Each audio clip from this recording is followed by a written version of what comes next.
ಇನ್ನು ಬೆಂಗಳೂರಿನ ವಿಚಾರಕ್ಕೆ ಸಂಬಂಧಪಟ್ಟ ಹಾಗೆ ಬೆಂಗಳೂರಿನಲ್ಲಿ ಯಾವ ರೀತಿಯಾದಂತಹ ಪರಿಸ್ಥಿತಿ ಇರುತ್ತೆ ನಾಳೆ ಅನ್ನೋದ್ರ ಬಗ್ಗೆ ಮಾಹಿತಿಯನ್ನು ಕೊಡೋದಕ್ಕೆ ನಾವು ಪ್ರತಿನಿಧಿ ಮುತ್ತಪ್ಪ ಮೆಜೆಸ್ಟಿಕ್ನಿಂದ ನೇರ ಸಂಪರ್ಕದಲ್ಲಿ ಜಾಯ್ನ್ ಆಗ್ತಿದ್ದಾರೆ. ಇತ್ತ ನಾಳೆ ಮೆಟ್ರೋ ಸಂಚಾರ ಯಾವ ರೀತಿಯಾಗಿದೆ, ಜನ ಯಾವ ರೀತಿಯಾಗಿ ಸಾರಿಗೆ ವ್ಯವಸ್ಥೆಗೆ ಸಂಬಂಧಪಟ್ಟ ಹಾಗೆ ಸಿದ್ಧತೆಗಳನ್ನು ಮಾಡಿಕೊಳ್ಬೇಕು ಅನ್ನುವಂಥ ವಿಚಾರಕ್ಕೆ ಸಂಬಂಧಪಟ್ಟ ಹಾಗೆ ನಮ್ಮ ಪ್ರತಿನಿಧಿ ಶ್ರುತಿ ನಮ್ಮ ಜೊತೆಗೆ ನೇರ ಸಂಪರ್ಕದಲ್ಲಿ ಜಾಯ್ನ್ ಆಗಿದ್ದಾರೆ. ಮೊದಲು ನಾನು ಮುತ್ತಪ್ಪ, ಯಾವ ರೀತಿಯಾಗಿ ನಾಳಿನ ಬಂದ್ಗೆ BMTC ಜೊತೆಗೆ KSRTC ಬೆಂಬಲವನ್ನು ಕೊಡ್ತಾ ಇದೆ? ಒಂದೊಮ್ಮೆ ಏನಾದರೂ ಬೆಂಬಲ ಕೊಟ್ಟಿದ್ದೇ ಆದರೆ ನಾಳೆ ಬಸ್ಗಳ ಸಂಚಾರ ಇರುತ್ತೋ ಇರಲ್ವೋ, ಅದರ ಜೊತೆಗೆ ಪಕ್ಕದಲ್ಲಿರುವಂತಹ ರೈಲ್ವೆ ಸಂಚಾರ ಯಾವ ರೀತಿಯಾಗಿರುತ್ತೆ, ಆಟೋ ಸಂಚಾರ ಯಾವ ರೀತಿಯಾಗಿರುತ್ತೆ, ಈ ಬಂಧನ ಎಫೆಕ್ಟ್ ನಾಳೆ ಈ ಸಾರಿಗೆ ವ್ಯವಸ್ಥೆ ಮೇಲೆ ಯಾವ ರೀತಿಯಾಗಿರುತ್ತೆ ಮುತ್ತಪ್ಪ? ಹೌದು ಆನಂದ್, ಅಂದ್ರೆ ಕೇಂದ್ರ ಸರ್ಕಾರದ ಏನು ಮೋಟಾರ್ ವಾಹನ ತಿದ್ದುಪಡಿ ಕಾಯ್ದೆಯನ್ನು ಜಾರಿ ಮಾಡೋಕೆ ಮುಂದಾಗಿದೆ. ಅದರ ವಿರುದ್ಧವಾಗಿ ಸಾರಿಗೆ ಸಂಘಟನೆಗಳು ಜೊತೆಗೆ ಕಾರ್ಮಿಕ ಸಂಘಟನೆಗಳು ನಾಳೆ ಮತ್ತೆ ನಾಡಿದ್ದು 2 ದಿನಗಳ ಕಾಲ ಒಂದು ಭಾರತ್ ಬಂದ್ಗೆ ಕರೆ ನೀಡಿದೆ. ಆ ಒಂದು ಭಾರತ್ ಬಂದ್ ಎಫೆಕ್ಟ್ ರಾಜ್ಯಕ್ಕೆ ಜೊತೆಗೆ ಮುಖ್ಯವಾಗಿ ಬೆಂಗಳೂರಿಗೆ ಭಾರಿ ಒಂದು ಪ್ರಭಾವ ಬೀರದಂತಾನೆ ಹೇಳ್ಬೋದು. ಆ ಪ್ರತಿಭಟನೆಯ ತಾವು ಬೆಂಗಳೂರಲ್ಲಿ ಹೆಚ್ಚಾಗಿರುತ್ತೆ. ಯಾಕಂದ್ರೆ AITUC ಮತ್ತೆ CITU ಅಂದ್ರೆ ಸಾರಿಗೆ ನಿಗಮಗಳ ಎರಡು ಏನು ಸಂಘಟನೆಗಳಿದಾವೆ, ಇವು ಒಂದು ಬಂದ್ಗೆ ಬೆಂಬಲವನ್ನು ಸೂಚಿಸಿದಾವೆ. ಹೀಗಾಗಿ ನಾಳೆ BMTC ಹಾಗೂ KSRTC ಬಸ್ಗಳು ನಾಳೆ ರಸ್ತೆಗೆ ಇಳಿಯುವುದಿಲ್ಲ ಅನ್ನೋದು ಕೂಡ ಈಗ ಸ್ಪಷ್ಟವಾಗಿ ಗೊತ್ತಾಗ್ತಿರುವಂತದ್ದು. ಆದ್ರೆ ಈ ಒಂದು ಬಂದ್ಗೆ ಓಲಾ, ಊಬರ್ ಸಂಘಟನೆ ಮತ್ತೆ ಕೆಲವೊಂದಿಷ್ಟು ಆಟೋ ಚಾಲಕರ ಸಂಘಟನೆಗಳು ಈ ಒಂದು ಬಂದ್ಗೆ ನೈತಿಕವಾಗಿ ಒಂದು ಬೆಂಬಲವನ್ನು ಸೂಚಿಸಿದ್ದಾರೆ. ಹೀಗಾಗಿ ನಾಳೆ ಓಲಾ ಊಬರ್ ಅಂದ್ರೆ ಆಪ್ ಆಧಾರಿತ ಓಲಾ ಊಬರ್ ಕ್ಯಾಬ್ಗಳಾಗಿರ್ಬೋದು ಜೊತೆಗೆ ಆಟೋಗಳಾಗಿರ್ಬೋದು ನಾಳೆ ಎಂದಿನಂತೆ ಒಂದು ಸಂಚಾರ ಮಾಡಲಿದೆ. ಜೊತೆಗೆ ಮೆಟ್ರೋ ಸಂಚಾರ ಬೆಳಗ್ಗೆ 5:30 ಕೂಡ ಮೆಟ್ರೋ ಸಂಚಾರವನ್ನ ರನ್ ಮಾಡೋದಕ್ಕೆ ಈಗ BMRC ಅಧಿಕಾರಿಗಳು ಮುಂದಾಗಿರುವಂತದ್ದು. ಹೀಗಾಗಿ ನಾಳೆ ಮೆಟ್ರೋ, ಓಲಾ, ಊಬರ್ ಹಾಗೂ ಆಟೋ ಸಂಚಾರ ಎಂದಿನಂತೆ ಇರುತ್ತೆ. ಆದ್ರೆ ಇಲ್ಲಿ ಪ್ರಶ್ನೆ ಇರೋದು ನಾಳೆ BMTC ಬಸ್ ಇರುತ್ತಾ? ಮುಖ್ಯವಾಗಿ ಬೆಂಗಳೂರಿಗರ ಸಂಚಾರಿ ಜೀವನಾಡಿ ಅಂತ ನಾವು BMTC ನ ಕರಿತೀವಿ. ಹಾಗಾಗಿ ಆ BMTC ಬಸ್ ಇರುತ್ತಾ ಇರುವ ಒಂದು ಗೊಂದಲ ಜನರಲ್ಲಿ ಸಾಕಷ್ಟು ಮೂಡ್ತಾ ಇದೆ. ಹೀಗಾಗಿ ಏನು ನಾಳೆ ಬಂದ್ಗೆ ಕರೆ ಕೊಟ್ಟುವಂತಹ CITU ನ ಏನು ಜಂಟಿ ಕಾರ್ಯದರ್ಶಿ ಅಂತ ಆನಂದ್ ನನ್ನ ಜೊತೆ ಇದ್ದಾರೆ. ಅವರಲ್ಲಿ ಸ್ಪಷ್ಟೀಕರಣವನ್ನು ನಾನು ಕೇಳ್ತೀನಿ. ಸರ್, ನಾಳೆಗೆ ಜನರಲ್ಲಿ ಒಂದು ಡೌಟ್ ಇದೆ, ನಾಳೆ BMTC ಬಸ್ ರಸ್ತೆಗೆ ಇಳಿತಾ ಇಲ್ವಾ ಅಂತ.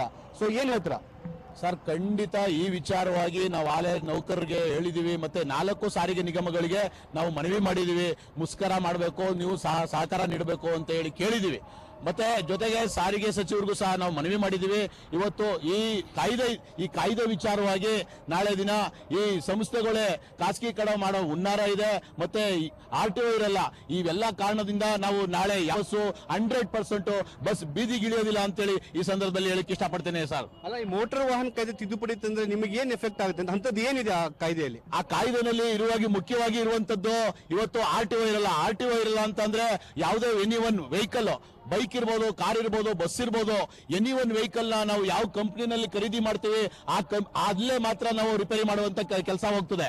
ಹಂಗಾದಾಗ ನಮ್ಗೆ ಇಲ್ಲಿ ಮೆಕ್ಯಾನಿಕ್ಗಳು ಇರ್ತಾರಲ್ಲ, 40,000 ಜನ ಮೆಕ್ಯಾನಿಕ್ ಇದ್ದಾರೆ ರಾಜ್ಯದಲ್ಲಿ.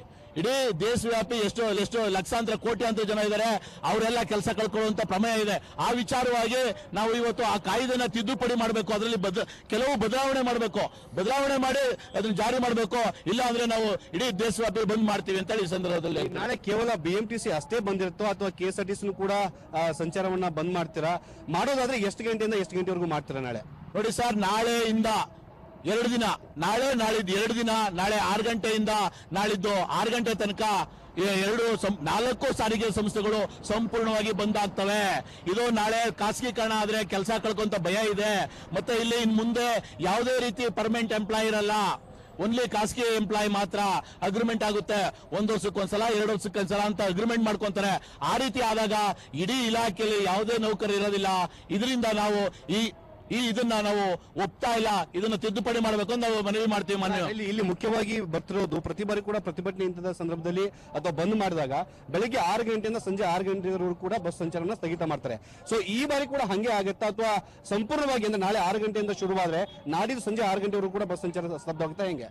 ಖಂಡಿತ ನಾಳೆ 6 ಗಂಟೆಯಿಂದ ಸಂಜೆ 6 ಗಂಟೆ ಗಂಟ ಮಾಡಿ ತಿರ್ಗಾ ನಾಳಿದ್ದು 6 ಗಂಟೆಯಿಂದ ನಾಳಿದ್ದು 6 ಗಂಟೆ ಗಂಟ ನಾವು ಮಾಡಬೇಕು ಅಂತ ತೀರ್ಮಾನ ಮಾಡಿದೀವಿ. ಎಲ್ಲಾ ಸಂಘಟನೆಗಳಿಗೂ ಮನವಿ ಮಾಡಿದೀವಿ, ಎಲ್ಲಾ ಅಧಿಕಾರಿಗಳಿಗೂ ಮನವಿ ಮಾಡಿದೀವಿ. ಯಾಕೆ ಅಂತಂದ್ರೆ ಇಲ್ಲಿ ಸಂಸ್ಥೆನೇ ಇಲ್ಲ ಅಂತಂದಾಗ ನಾವು ಎಲ್ಲಿರ್ತೀವಿ, ಕೆಲಸ ಮಾಡಕ್ ಆಗಲ್ಲ.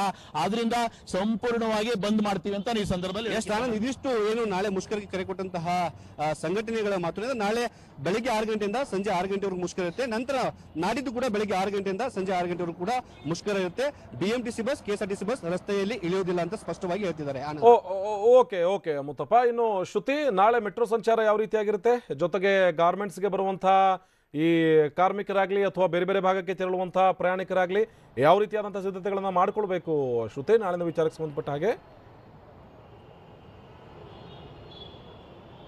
ಆನಂದ್ ಬುರುಳಿ, ನಾಳೆ ಏನು ಭಾರತ ಬಂದ್ ಇರುವಂತಹ ಕಾರಣಕ್ಕೆ KSRTC ಹಾಗೂ BMTC ಬಸ್ಗಳು ರಸ್ತೆಗಿಳಿಯುವಂತಹ ಡೌಟ್ ಇರುವಂತದ್ದು. ಹೀಗಾಗಿ ಮೆಟ್ರೋ ಅಧಿಕಾರಿಗಳು ಸಾಕಷ್ಟು ಸಿದ್ಧತೆಯನ್ನ ಮಾಡಿಕೊಂಡಿದ್ದಾರೆ. ಮೆಟ್ರೋಗೆ ಬೇಕಾದಂತಹ ಹೆಚ್ಚಿನ ಸಿಬ್ಬಂದಿಯನ್ನ ನೇಮಕ ಮಾಡಿಕೊಳ್ಳೋದಕ್ಕೆ ಈಗ ಆಲ್ರೆಡಿ ತೀರ್ಮಾನವನ್ನು ಕೂಡ ಕೈಗೊಂಡಿದ್ದಾರೆ. ಪ್ರತಿ 3 ನಿಮಿಷಕ್ಕೆ ಒಂದು ಮೆಟ್ರೋ ಸಂಚಾರವಾಗುತ್ತೆ. ಪರಿಸರ ಅಂದ್ರೆ ಮೆಟ್ರೋ ಪ್ರಯಾಣಿಕರಿಗೆ ಒಂದು ಅನುಕೂಲವಾಗಿರುವಂತಹ ಮಾರ್ಗ ಅಂತ ಹೇಳಿದ್ರೆ ಒಂದು ಮೆಟ್ರೋ, ಅದರ ಜೊತೆಗೆ BMTC ಹಾಗೂ KSRTC.